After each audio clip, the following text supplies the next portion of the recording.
get a second. Should I stare directly at the camera? I know, that's going to be the hard part. All right. Ready? Sure. Okay. Okay, Will. All right, hey everybody, welcome. It's another American Hard Enduro interview, and we're actually sitting here with Will Presson and Drew Kirby of American Hard Enduro. We'd like to thank everybody for joining in with us and continually interacting with all the media and content we've been trying to put out there. And we'd like to just kind of answer a few questions about maybe what's going on with American Hard Enduro and where it's going. So I guess question one for Will and Drew here is, the heck are we doing, guys? Is this just going to be a potential series? Is this just a ploy for us to get 65 t-shirts sold? Or is this, where we're going to be covering race footage and defining American Hard Enduro right now? What does that mean to you guys? What do you think? I think to answer that question, we have to back up. Yeah. How did this all start?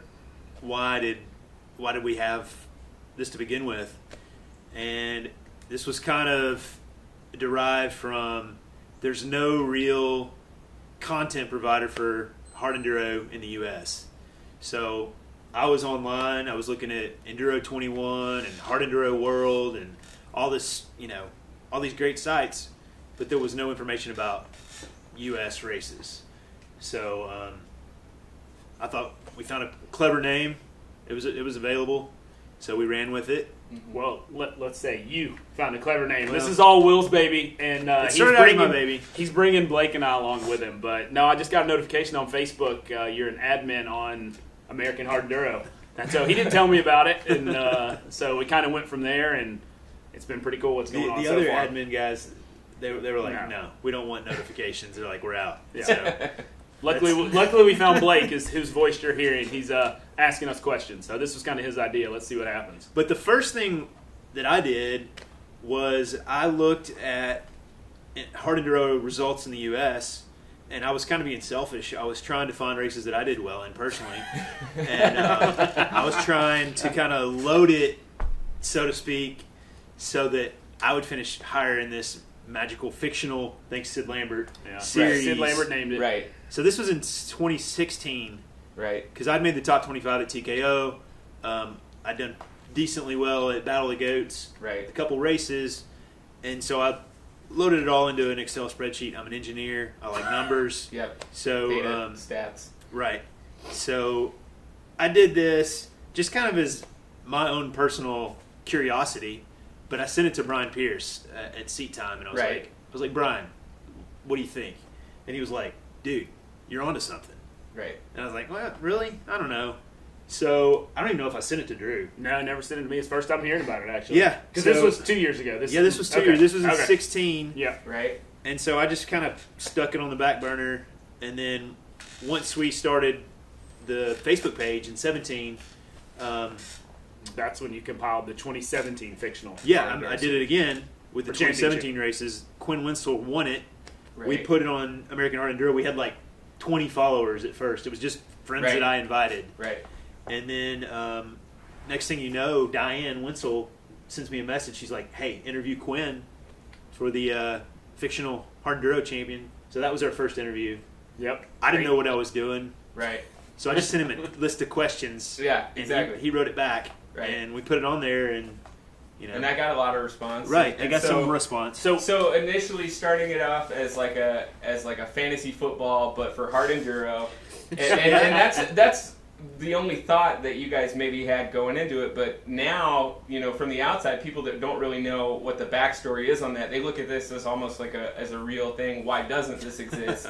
Right. And so, at this point, can you define it any further? Like, do you feel like you see some momentum headed one way or another with this personally? Like, because I know a lot of it's still up in the air, but like, where does your heart define American Enduro or American Hard Enduro?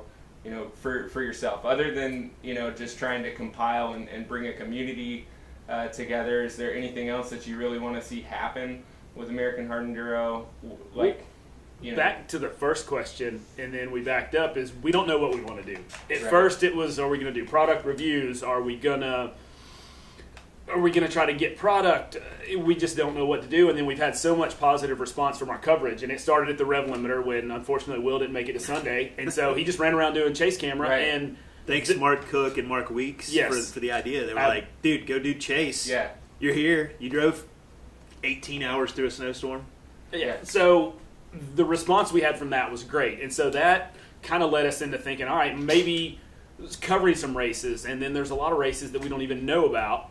And we've talked to a couple, fortunate enough to meet some pro riders, and they didn't even know about the Battle of the Goats, and they would have come in early for the TKO to race that. So we don't know what we're doing. We're kind of just going where... We're just growing the sport that we love to participate in. Yes. It's kind of selfish. Yeah, but I mean, you needs have a to do vested it. interest and you love it. So, well, and we're finding out and what I found out personally is there's a bunch more people out there that like riding really gnarly, extreme stuff. And we kind of thought there was only like 5 of us here in Knoxville. You know, most people think you're crazy. You want to go push your bike or ride up that rough stuff. Bang up your pipe. There's an amazing, quite a few people that are interested. Well, that kind of ties into my second question. Was like, you know, why do you think the growth is happening so fast? Because that was kind of a surprise. At the beginning of January 1, we had probably less than a couple hundred. Maybe less than 500-600 followers probably at that point, and then now you're over 1,500 in 28 days here into the first couple days of February. I mean, you've seen over 1,300 new likes and shares and all that other kind of stuff is just blowing up. Why do you think that kind of is so strong right now? Well, if you look at what's going on with all types of sports, the extreme stuff is taking off. I mean, you've got the Tough Mudders, you've got the Spartan races. Yeah. You've got Ironmans. You've got all this stuff where, there's a lot of marathon runners. There's a lot of 5K people. There's a lot of bike riders. But it seems like our culture now, it's turning out to be like what really turns on guys that don't have a chance to do gnarly stuff. Or how can you push your body to... Yeah, you may not be the fastest guy, and we know some guys who aren't the fastest, but man... They can climb some hills. They can get up some rough stuff. And you think about it, hard enduro is really not fun while you're doing it. Yeah. It's afterwards. Yeah. It's talking about it. It's the enjoyment you get from hanging out in the garage or at the races and thinking about what you're doing. Because when you're doing it, man, your heart rate's at 190. And let's go back to our first hard enduro. Our buddy Devin Ferguson has done the TKO from its first year. Right. And I think it was its 3rd year or 4th year we did it. And it was on a whim. And we were fortunate we both made it to Sunday. And when we got done with Sunday, we were both miserable, not happy. And by Monday, we were calling each other like, man, that was awesome. We got to build rougher trails. And so that really is what spurred us to ride rougher stuff instead of just fast stuff. Yeah. And then the goal was just... We just have to make it further and further to advance. So. Okay. Yeah, so if there was an ideal accomplishment for American Hard Enduro this year, what would that be? Ideal accomplishment? I mean, if you guys could do like anything, a goal for American Hard Enduro? Yeah, this year, 2018. Well, maybe we need to make some goals. We just want to have a representative, or all of us at most of the U.S. hard enduros. The ones in California are probably not realistic at this point. Yeah, for us. But Tough Like Roar, the race in Michigan, Ozark 100, obviously TKO, that's easy. Battle of the Goats, that's easy. So we want to just keep growing it. Yep, I think keep growing not really the brand, but just kind of what we're doing, and just keep the momentum going. Yep, keep exposing the sport, or I don't know what the word is. Keep promoting the sport that we really enjoy. Right. So finding that niche audience and kind of helping bring the community together at this point is realistically it's still a niche deal, a niche deal, but there's a lot of guys out there that like this kind of riding. And we're not opposed to smooth, flowy single track. Oh no. Drew raced the National Enduro last weekend. So we're still, and that's what we're trying to figure out. We're trying to figure out, do we want to cover some of this other stuff? Do we want to put GNCC results on our page? Do we want to, National Enduro stuff? Or do we just want to keep it hard enduro, which that's my love, but I just love riding dirt bikes. Well, and it's also, again, what we found out is it's hard to find certain information, race results, and maybe we are somewhere where people can look to find all the results, especially the extreme stuff, and maybe we put a little blurb about National Enduros, because I'm trying to do the whole series except for 2 races this year, so we'll see. I don't know, but this hard Enduro is more fun, I think. Yeah, because I guess if you're not actually at the races, you're not actually in the pits, talking to these guys that are doing the finishes and being in those scenes, you're not really going to know what's going on in the off-road community outside of motocross and supercross here in the United States. I mean, unless you're digging 15, 20 different websites to go and find those things, and you might... You're still just linking their information, though. Yeah, and so, like, it's not really a place where that kind of all lives in a hub, you know, here in the U.S. At this last point, weekend at the race in California, the King of the Motos, Diane, Quinn's mom, she was sending me updates.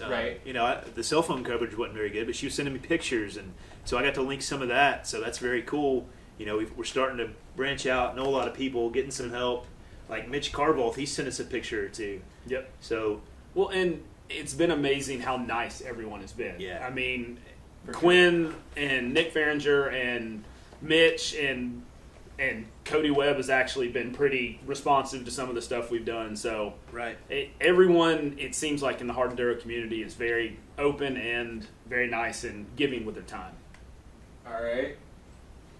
What do you think the biggest barrier for American hard enduro is going to be to cross, like, the threat? Like, what do you think would make it easier? Like you were saying, having more people just send you updates while they're at a race, or the coverage and little bits of information and their review on the race? Or, I mean, what do you think the biggest barrier is? I've got one. Well, I've got one too. My biggest barrier is we have lives, we have jobs, we have families, and kids, and time restrictions. Yeah. I mean, I wish, you know, I know this isn't going to happen, but I wish this was my full-time job. Where I can For sure. Don't we all? For sure. Because I love talking hard enduro. I love, you know, riding, racing, everything about it. So, but that's not realistic. So the barrier I was thinking of, that's completely different, because for me that's a given. I mean, you know, jobs, wives, kids. I was thinking the lack of races we have. Just wife. Love you later. That's a good point. But the lack of races, we don't have a championship series right now, which is, we were excited when they came out with the qualifier series for TKO. Yeah, AMA is trying to step it up with hard enduro, but hopefully, you know. I think it's a growing sport, and no one knows, and so that's what you said. One of the biggest hurdle is it's new. Like, you've got your hair scrambles, we've got National Enduros out west, you've got that stuff, but we're learning as we go here. And what's the next step? I think it's definitely growing. Okay. Yeah, and that's kind of leads into my next question that I queued up was, I think hard enduro as its own niche thing is just now kind of finding itself as far as, you know, the type of terrain, the type of format of the race, the type of locations and riders and sponsors, and if you guys, you know, had to pick where the American hard enduro influence would lie towards, you know, I guess, like, if you consider, you know, you've got Supercross, you've got outdoor motocross as a series, it's both motocross, you know, you've got the enduro cross going indoor, and it's kind of the spectator friendly version of this, and then you've got, like, in the enduro series that's already outside, and you can't really, even if you're going to get to see the best, like, gnarly section in the whole place unless you were actually in the race, right? So getting the logistics of getting, you know, people involved as spectators and all those other kind of things, like, I guess my question was, like, where do you think that influence should go towards, you know, trying to promote things like the TKO, that there's a lot of gnarly stuff that you can just walk to within 10-15 minutes from your car. As soon as you get there, you can see this kind of stuff, and you know, that format seems to be, like, for the riders, they get a lot of riding. The spectators get a lot of spectating. Unless you get knocked out early. But then you get to be a spectator and drink beer, right? Like, that's true. You know, I've been there for a couple years, and all I've ever done was park cars. And once everybody was parked, I'd just grab a beer and my GoPro and just watch everybody else, you know, kind of get out there and struggle a little bit. So, you know, where do you see that what do you see that? Well, one thing hard enduro has going for it is it can be very spectator friendly, if the spectators can get there, and the TTC has that. I mean, they have the perfect venue. Yeah. Right. And you're not going to find many places like that in the world. Yeah. And that's what we've kicked around with trying to do our own race, and all of the really cool stuff we have is very remote. And, you know, getting spectators there would be difficult. And I'm racing National Enduros. My wife's never been to one because she would never see me ride. Yeah. I mean, it's might kind get of to see him 6 times if you're lucky. And not really riding. But with hard enduro, there's definitely opportunities for spectator-friendly spots if you can get to them. Yeah. All right. So personally, for you guys, doing some riding this year, anything on the bucket list? Anything personally you guys are trying to? So we've already talked. Drew's doing some national enduros. Will, you got some? Oh, stuff? Obviously, the close races. Right. These guys at Sear, Southeastern Extreme Riders. Thank you, Gary Barr. He's kind of put together a group of races in the southeast. It's kind of a small southeast. It's kind of quiet, so yes, keep it on the DL. Okay. But he's got like 5 or 6 races, and we've got a GPS race that he's doing that is going to be our first attempt at that. We're both doing that, I believe. And that's probably the future, or at least a component of this sport, is learning how to have GPS races and learning how to follow the GPS. I know King of Motos had some hiccups with their GPS setup last weekend, but that's part of it. Yep. But as far as bucket list, I mean, nothing really major. I want to go possibly to Pennsylvania for Tough Like Roar and to Michigan, but I mean, obviously, I want to go to Erzberg and Romaniacs. Yeah. That's probably not like, going to happen. You guys are going to do TKO this year. Yes. Yep. So you're going to do Battle of the Goats. Yep. We'll do that leading up those to other things coming up. Yeah, for sure. Yeah, you guys are hoping, you know, anybody and everybody's going to stop you in the pits and try to share their opinions. Come and find thoughts. us. We don't. Neither one of us are have to race on Saturday this year. Yep. Okay. So come find us on Saturday. By then, we should have quite a few stickers to be given out. And T-shirts and all that stuff. Oh, yeah, T-shirt, maybe.